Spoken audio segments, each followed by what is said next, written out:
একবার রাধারানী বাল্যকালে তার সখীদের সঙ্গে মাটি দিয়ে লাড্ডু বানিয়ে খেলছিলেন। তখনই সেখানে দুর্বাসা ঋষি আসেন, কেননা তিনি জানতে পেরেছিলেন ব্রহ্মাণ্ডের দেবী অবতারিত হয়েছে। তার দর্শন করতেই তিনি আসেন।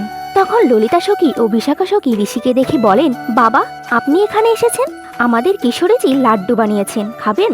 তখন ঋষি বলেন, লাড্ডু? হ্যাঁ, অবশ্যই খাবো। ঋষি ভাবেন হয়তো সত্যি সুন্দর লাড্ডু হবে।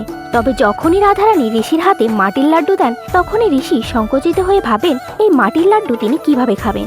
তখন তাদের মান রাখার জন্য মাটির লাড্ডু থেকে সামান্য পরিমাণ ভেঙে তিনি মুখে দেন। তবে যখনই মুখে দেন, তিনি আনন্দিত হয়ে ওঠেন, কেননা এত সুস্বাদু খাবার তিনি আগে কখনো খাননি।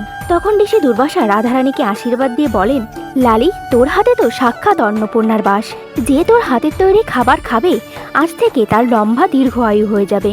তবে যখনই এ কথা মা যশোদা জানতে পারেন, তখন তিনি বলেন, আমি তো তাহলে রাধার হাতের খাবার আমার লালাকেই খাওয়াবো, যাতে আমার লালার লম্বা আয়ু হয়। তারপর যশোদা মা রাধারানীকে ডাকেন আর রাধারানীকে এনে ভোজন রান্না করতে বলেন। তখন রাধারানী শ্রীকৃষ্ণের জন্য ভোজন রান্না করেন আর শ্রীকৃষ্ণ তৃপ্তিভাবে ভোজন গ্রহণ করেন।